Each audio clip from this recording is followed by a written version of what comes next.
fordi på DSB, jeg kan ikke tage dem. De er sådan, jamen altså sådan, så er de forsinket igen. Og så metro, og der er navnbrug, jeg kan ikke tage. Ja, og så er det der. Ja, jamen jeg også lige bruge så lang tid sådan, ja, så kan jeg virkelig sådan, Jeg tænker, at det er fair nok også, men nu skal vi også lige, vi skal lige have været de her cases i dag.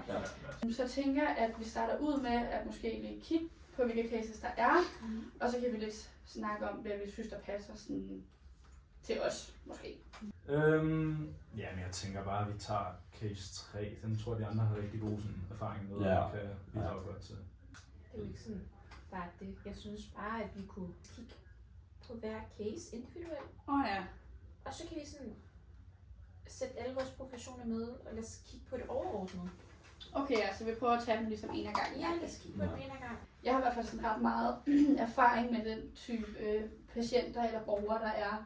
Det ved jeg i hvert fald, jeg vil kunne bidrage ret meget med. Ja. Jeg ved også, har I ikke også arbejdet lidt med den type, sådan noget med ernæring og sådan, det passer i hvert fald ret godt til os. Ja, jeg ved ikke. Hvilken ser du dig selv i? Jeg ved ikke lige, hvor du skal være. Men det er jo sådan, det jeg lige sådan også har fortalt dig sådan, og det vil jeg ikke lige helt forstå, sådan, hvorfor du er meget sådan fastlåst omkring case 3. Nå. Jeg føler bare ikke, du tænker sådan på min profession og hvordan jeg kunne være med i det. Nej, men jeg ved ikke. Altså, tager du ikke bare blodprøver? Aflysninger hele Ja, man, altså vildt. Ja, ej, det er virkelig irriterende. Ja. Nå, jeg tænker, at Selvfølgelig, ja. yes, vi skal i gang med dagen, og vi starter altid lige ud med at fordele vores roller. Ja. Og kan se på skemaet i dag, at det er mig, der møder facilitator, og så er du referent, og Anders, så er du feedbackgiver i dag. Yes.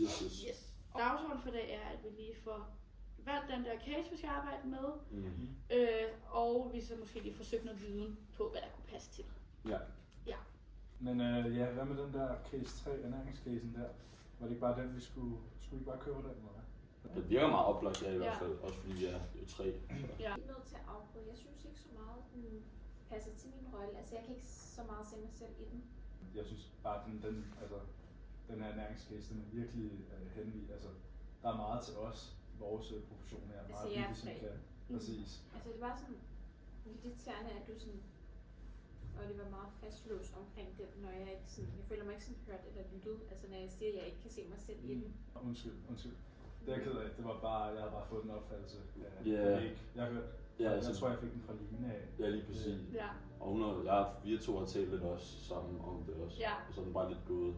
Ja, det er måske, det havde jeg ikke lige tænkt over, nej, men det er bare fordi, jeg har haft noget erfaring, og så har jeg snakket lidt med drengen her, men vi selvfølgelig lige tænkt over, at hvordan du kunne se dig i det, fordi vi jo nok ikke lige kendte så meget til din profession måske, men ja, nu hvor vi ved lidt mere, kunne det godt være, at den måske ikke Ja, det er måske helt Jeg passer. synes bare, vi kunne sådan tage den slavisk, og så kunne vi se, hvilken passer bedst til os alle. Ja, det er nok Helt klart. Det er noget, du også Ja.